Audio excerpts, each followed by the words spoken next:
Assalamualaikum warahmatullahi wabarakatuh. Pada pertemuan kedua yang lalu kita sudah membahas tentang ruang lingkup, konsep, dan paradigma pembangunan. Kita ketahui bahwa ruang lingkup dari pembangunan itu terdiri atas dua kelompok, yaitu kelompok modernisasi dan ketergantungan. Nah, sedangkan paradigma pembangunan kita ketahui di awal-awal teori pembangunan itu pendekatannya masih lebih ke sektoral. Kemudian terjadi perubahan paradigma menjadi dalam bentuk manajerial yang melibatkan seluruh sektor, sehingga dengan demikian diharapkan berjalannya pembangunan itu berjalan dengan baik dan terjadi peningkatan pembangunan dari rencana yang sudah ditetapkan. Pada pertemuan yang ketiga ini kita akan membahas tentang teori modernisasi.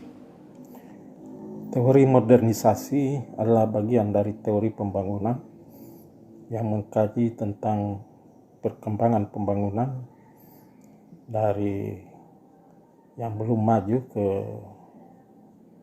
perkembangan pembangunan yang lebih maju.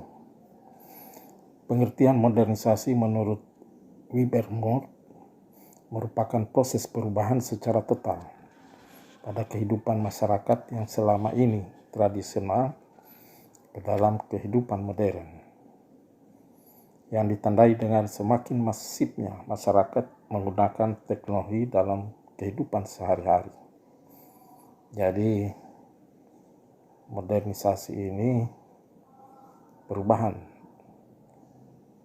dari yang tradisional sektor pertanian ke sektor industri yang lebih maju dengan menggunakan teknologi. Kehidupan modern memacu kemajuan ekonomi, memakmurkan warga negara, dan menstabilkan kehidupan politik.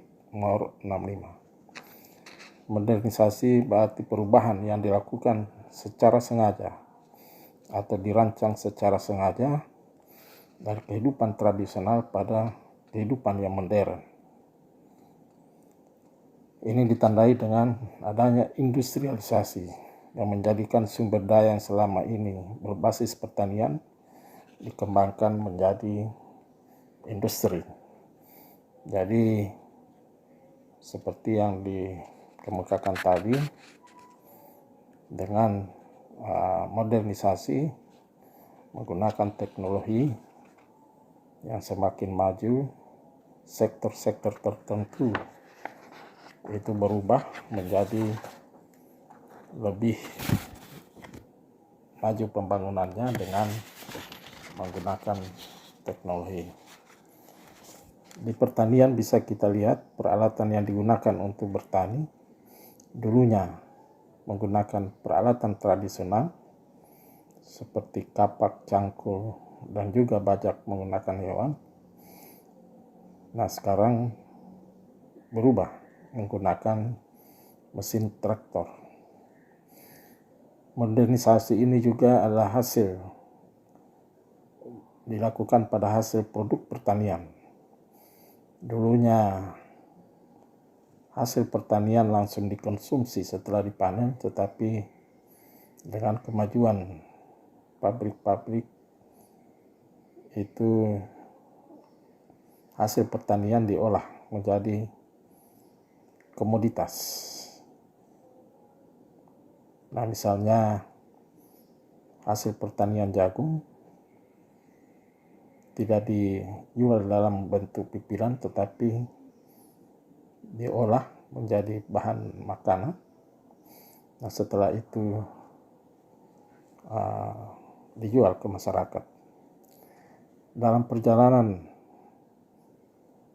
perjalanannya mengalami industrialisasi tidak hanya pada sektor pertanian, tetapi juga di dalam kehidupan manusia itu mengalami industrialisasi. Misalnya di pendidikan, dulunya guru ngaji secara sukarela berubah menjadi lembaga pendidikan yang mengarah pada orientasi bisnis. Juga kita bisa melihat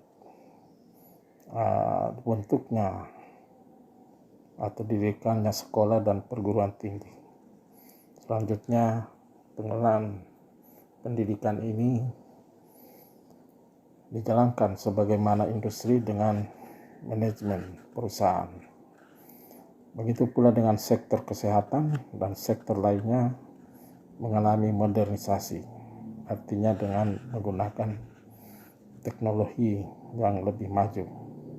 Juga ini dilakukan pada sektor perikanan, kehutanan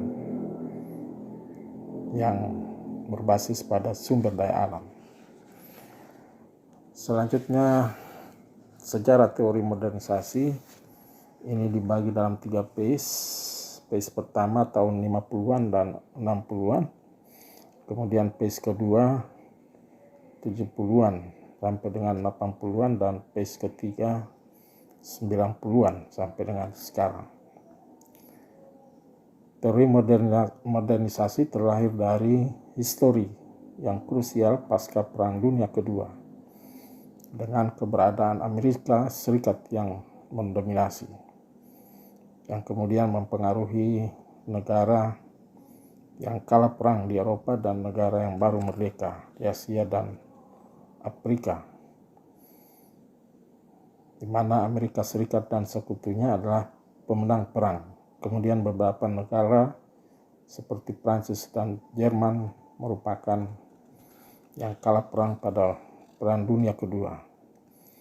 Sebagai negara berkuasa, Amerika Serikat memberi kesempatan kepada para ilmuwan di negaranya untuk memberi gagasan mengenai pembangunan pasca Perang Dunia Kedua.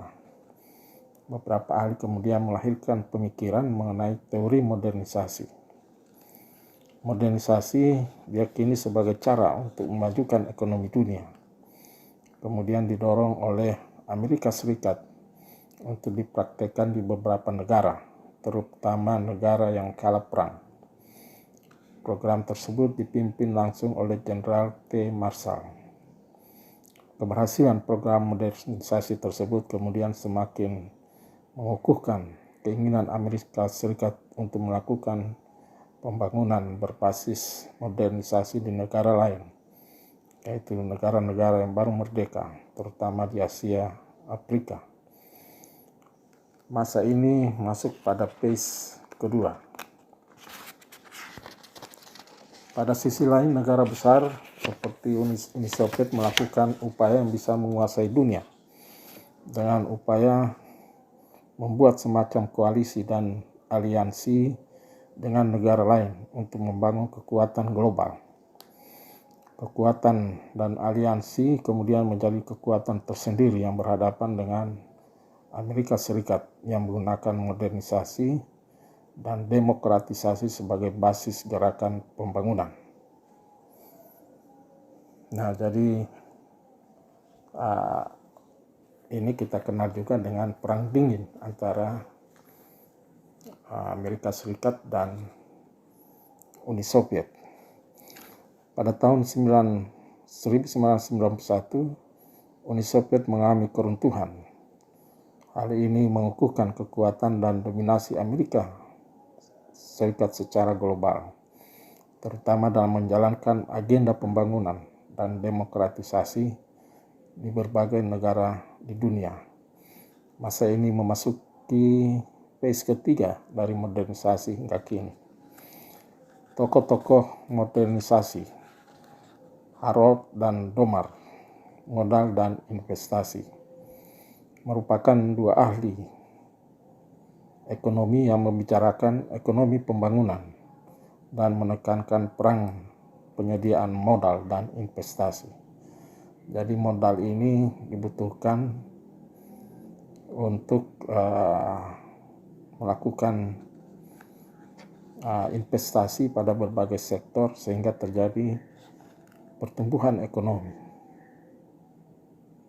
sehingga gerak pembangunan itu bergerak, tumbuh dan berkembang menjadi lebih maju. Pemikiran kedua tokoh ini bahwa pertumbuhan ekonomi dan pembangunan akan berhasil dengan baik bila adanya modal yang besar dan tingginya investasi. Semakin tinggi investasi dan putaran modal di satu negara, maka pembangunan dan pertumbuhan ekonomi semakin cepat.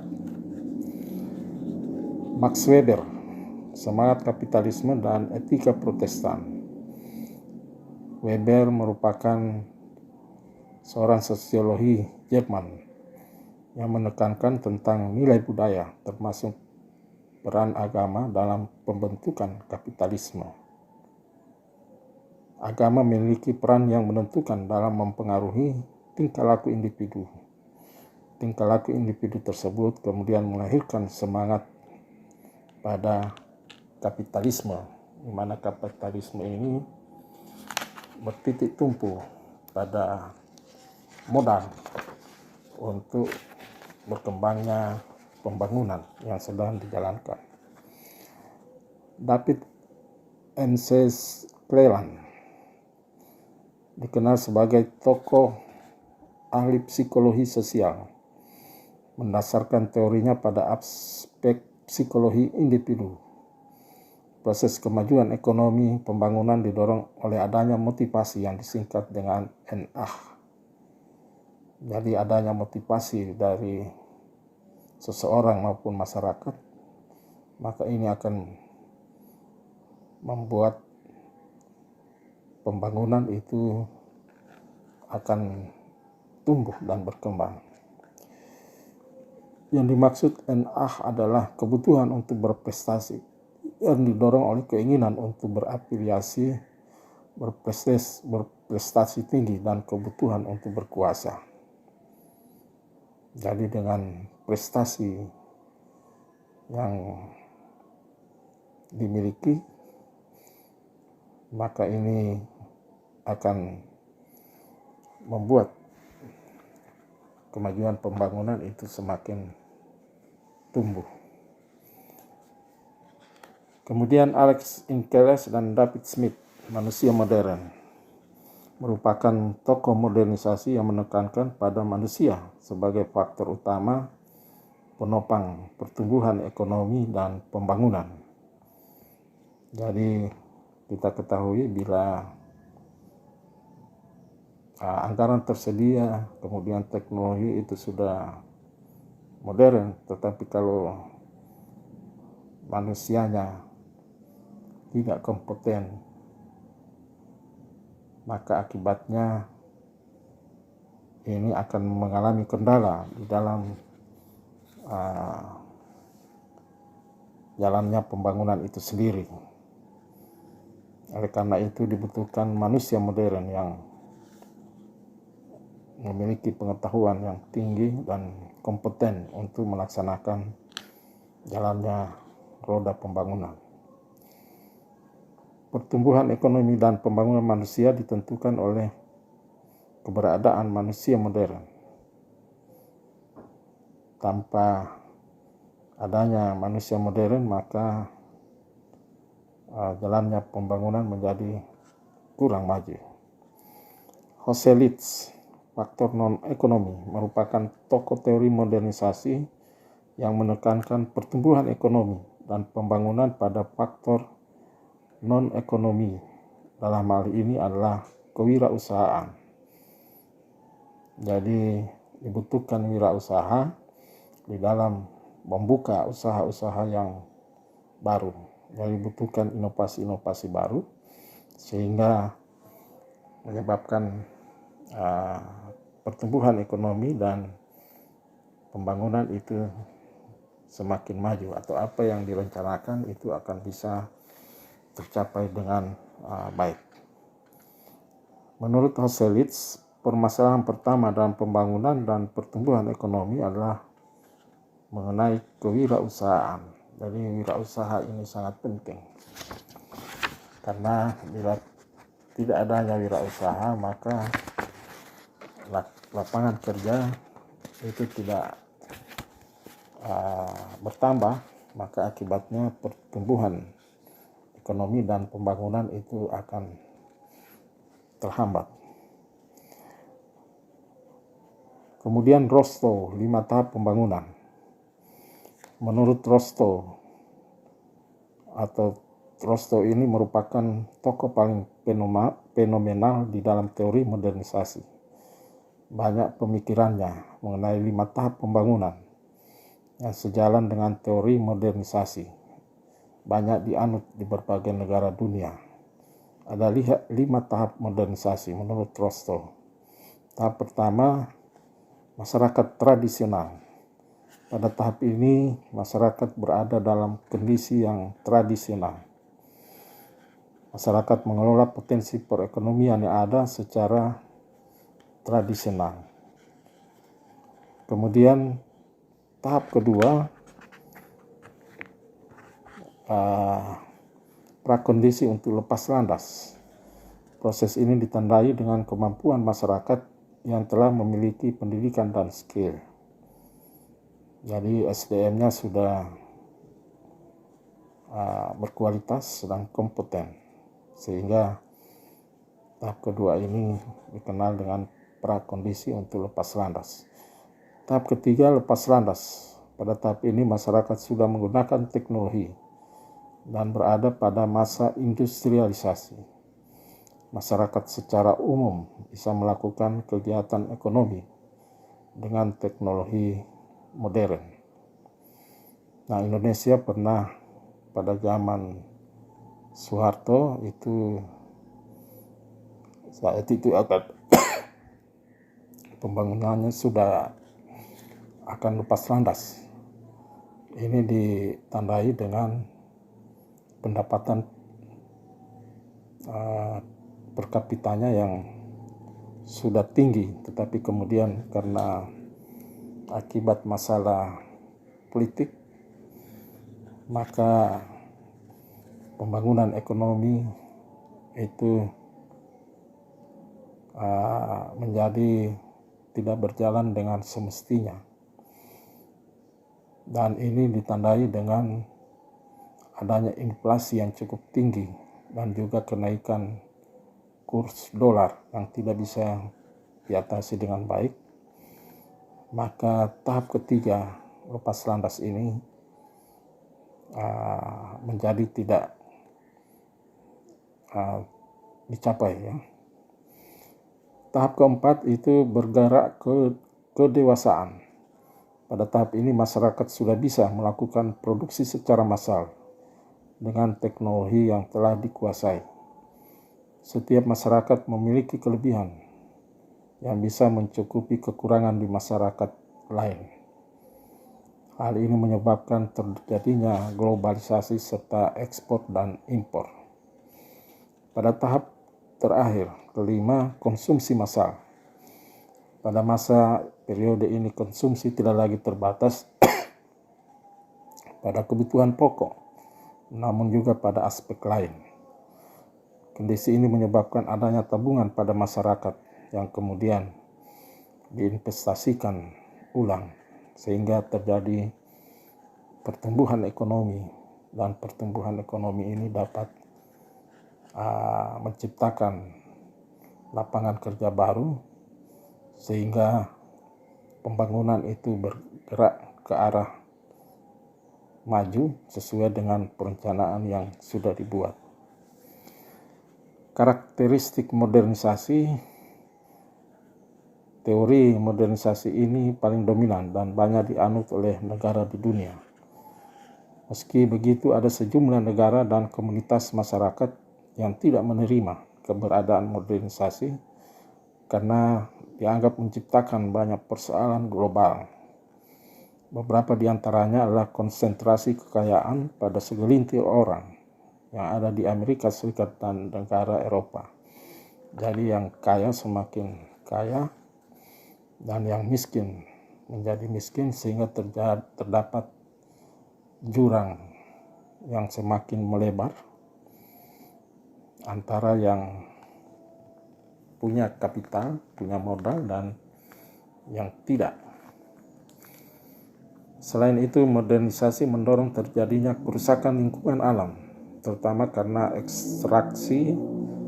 eksploitasi terhadap sumber daya alam yang dilakukan secara masif untuk memenuhi kebutuhan industri di negara maju dan modern. Jadi teori modernisasi ini menyebabkan kerusakan lingkungan karena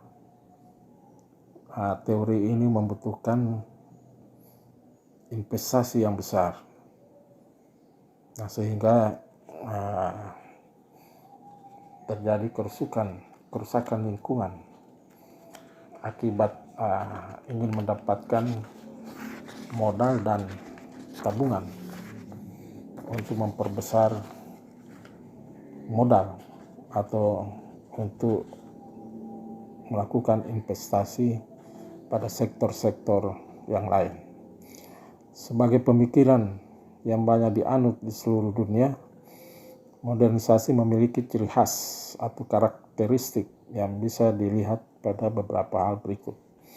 Pertama, cara berpikir yang ilmiah, scientific thinking, yang melembaga dalam kelas pengusaha maupun masyarakat. Hal ini menghendaki suatu sistem pendidikan dan pengajaran yang terencana dan baik, termasuk juga pada administrasi negara dalam pelayanan birokrasi. Jadi teori modern ini menggunakan cara-cara berpikir ilmiah. Oleh karena itu dibutuhkan kurikulum pendidikan yang mengarah ke sana sehingga keluaran atau hasil dari pendidikan ini dapat membuat inovasi-inovasi baru di dalam mengembangkan permodalan dan investasi yang dimiliki untuk kemajuan pembangunan. Yang kedua, tercipta masyarakat yang menggunakan teknologi dalam menjalani kehidupan sehari-hari pada semua sektor dan bidang kehidupan, transportasi, industri, dan lain sebagainya. Jadi di dalam teori modernisasi ini menggunakan teknologi yang lebih maju, dan ini saat sekarang ini kita sebagian besar sektor di dalam ekonomi atau sektor kehidupan kita sudah menggunakan teknologi yang lebih maju seperti kemajuan teknologi informasi. Yang ketiga, penciptaan iklim yang sesuai dengan masyarakat terhadap modernisasi dengan menggunakan peralatan komunikasi massa. Hal ini dilakukan demi tahap atau evolusi. Nah, seperti sekarang ini komunikasi massa dengan menggunakan internet, dan ini kita sudah pada tahap ini. Dalam bidang riset dan pengembangan sumber daya manusia juga perkembangan kehidupan modern, pengembangannya adalah dengan pengumpulan data yang baik dan teratur dan terpusat pada suatu lembaga atau badan tertentu. Jadi di dalam mengolah data yang ada untuk menganalisis dan mencari solusi terhadap permasalahan yang dihadapi, itu dilakukan oleh suatu organisasi yang dibentuk tersendiri yang meneliti, ya, seperti BRIN, Badan Riset Nasional. Nah, sehingga hasil penelitiannya ini terupdate dan tidak ketinggalan.